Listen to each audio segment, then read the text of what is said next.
है ना। चलिए हम लोग क्या पढ़ रहे हैं आज? जैन धर्म। जैन धर्म। जिस तरह बौद्ध धर्म पढ़े थे ना, उस तरह एक धर्म पहले चल रहा था, उसी के साथ साथ थोड़ा सा आगे पीछे। कौन धर्म? जैन धर्म। ठीक है।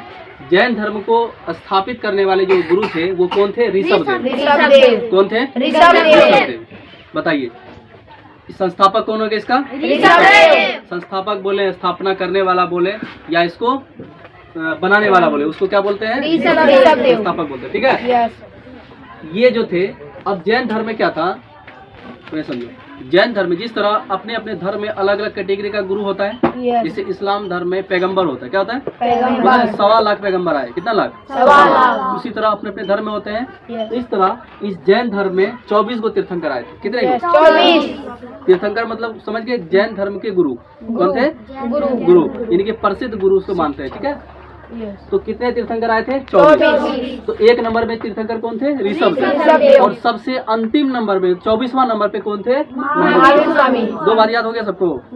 बताइए महावीर स्वामी किस धर्म की स्थापना की थी? ऋषभदेव। महावीर स्वामी किस धर्म से थे? सॉरी, जैन धर्म। जैन धर्म। ऋषभदेव किस धर्म की स्थापना किए थे? जैन धर्म। कौन धर्म की? जैन धर्म। जैन धर्म में कितने तीर्थंकर थे? 24। सबसे अंतिम तीर्थंकर कौन हुए? महावीर स्वामी। अब देखो इनमें से 1 से 24 तक हुआ, लेकिन सबसे ज्यादा पॉपुलर कौन हो गए? महावीर स्वामी। बताओ। इसीलिए कोई काम करते हैं हम लोग, काम जब करेंगे करते करते थक करके छोड़ना नहीं है। क्या पता अंत में सक्सेस हो जाए। पता है ना, वो सारा मैथ बनाते हैं, रिजल्ट हमारा सही समय पर नहीं आता है, हम लोग क्या आते हैं मायूस हो जाते हैं, उसको छोड़ देते हैं। लेकिन ऐसा करना चाहिए नहीं। ये किससे हमको सीखना चाहिए? महावीर स्वामी से। अंतिम थे, इतना लोकप्रिय हो गए कि देश दुनिया इसको सभी जानती है बढ़िया से। ठीक है। ये 24वें नंबर पे कौन थे? महावीर स्वामी। समझ में आ गया? अब इसको हम अभी नहीं देखेंगे क्योंकि सबको नहीं देखना है। ठीक है। हमको किसको देखना? महावीर स्वामी को अच्छे से शिक्षा लेना है इससे। ठीक है।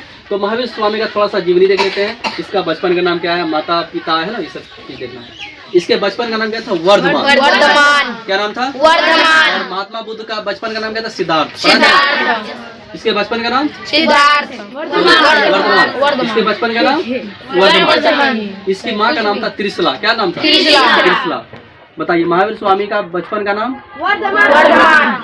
और माता का नाम? सीता का नाम? सिद्धार्थ। उसमें महात्मा बुद्ध का बचपन का नाम था सिद्धार्थ, है कि नहीं? पत्नी? यशोदा। और बेटी? प्रियदर्शनी। जब बेटी का शादी हो गया था जामवली से, कहीं के इसका नाम जामाली होता है, कहीं के जामवली होता है। ठीक है। तो इसका दामाद हो गया कौन? जामवली। भाई हो गया नंदीवर्धन। बताओ याद हुआ?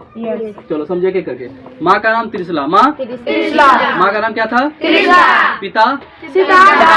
पिता कौन था? भाई नंदीवर्धन। दामाद? बेटी? माँ त्रिशला। पिता? समझ में आ गया? अब देखो ये था बैकग्राउंड, मतलब इसे पूछता है कि इसके माँ का नाम क्या है, पिता का नाम क्या है, इसके दामाद कौन थे। ठीक है, ये हो गया।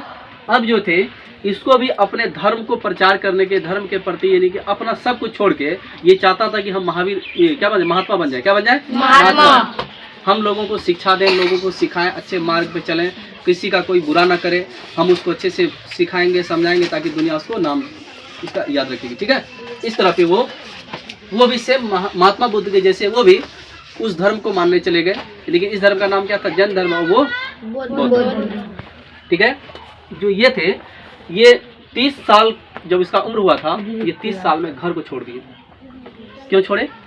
कि हमको बहुत बड़े महात्मा बनना है, ज्ञानी बनना है ना, और हम अपने आप को इतना विशिष्ट बना ले कि हमको हमारे जाने के बाद भी लोग याद करें।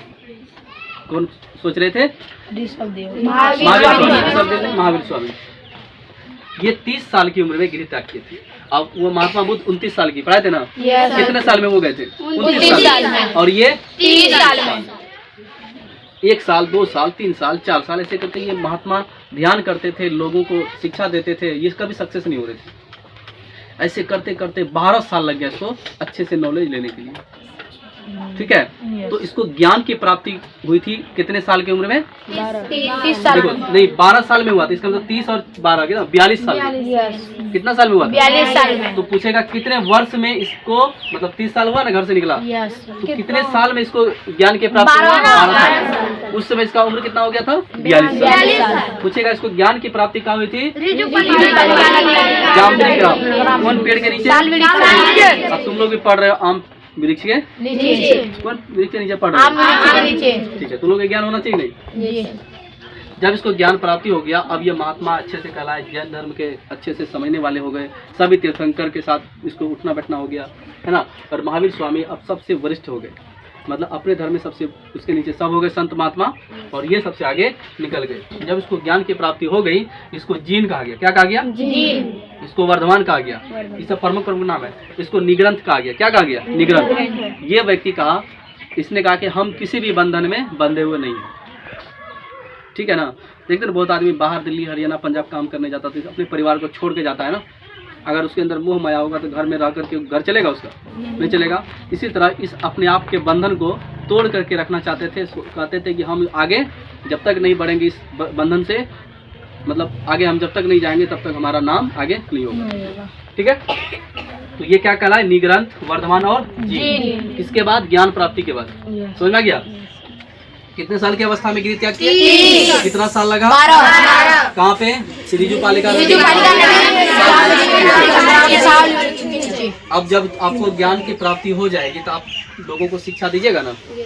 जैसे हम पढ़ लिए, हम तुम लोगों को पढ़ा रहे हैं ना, उसी तरह ये जब इसने शिक्षा देना शुरू किया तो पहला शिक्षा को एक उपदेश कहा गया, मतलब देने को उपदेश कहते हैं। कोई बात बोलते उपदेश।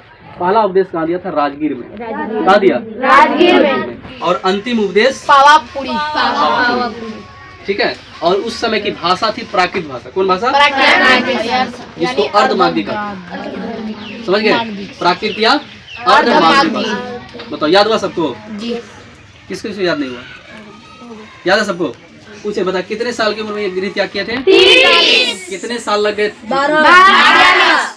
कितने साल लगे? 12 साल। किस नदी के किनारे?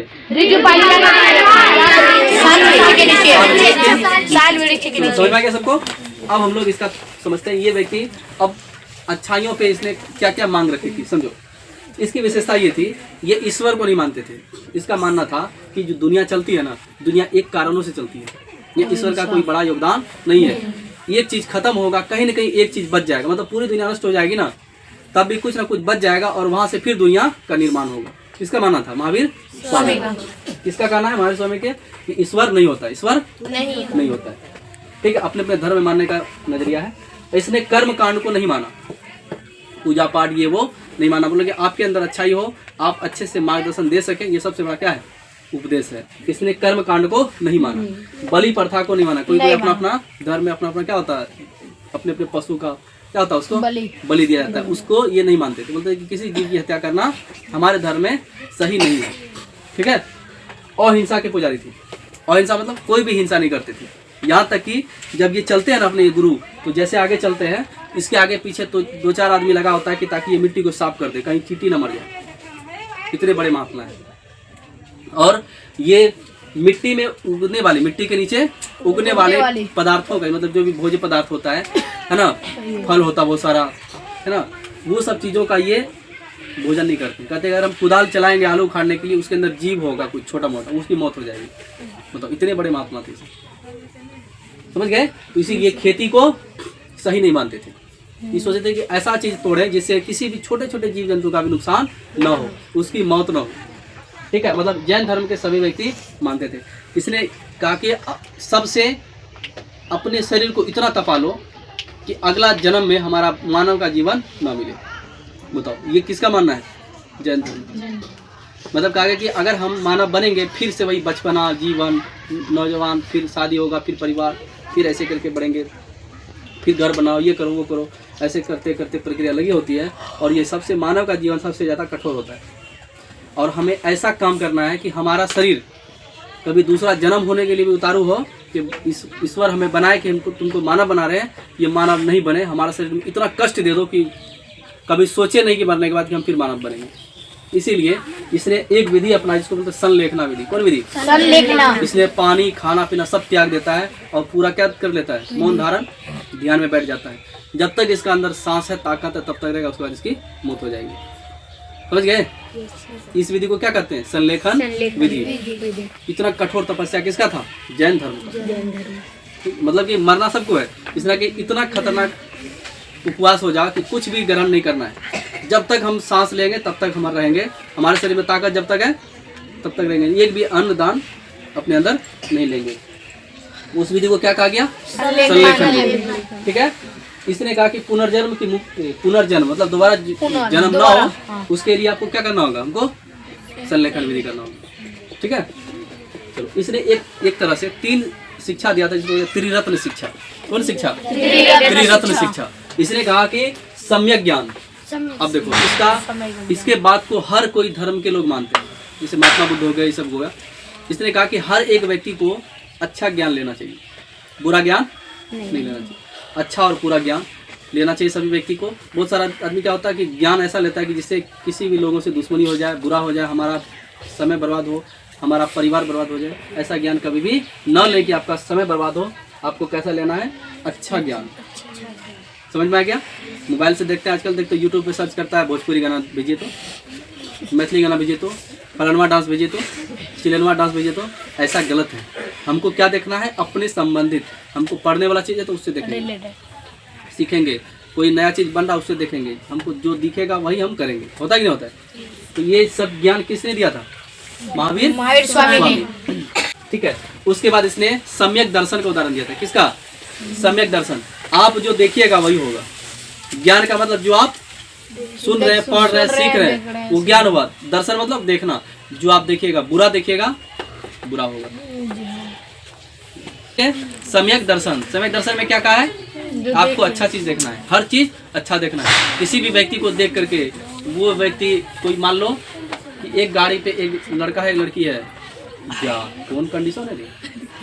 क्या पता उसका बहन हो, भतीजी हो, बेटी हो, कोई हो सकता है। इसीलिए आपके दर्शन, ये देखने का नजरिया क्या होना चाहिए? उचित होना चाहिए, सही होना चाहिए।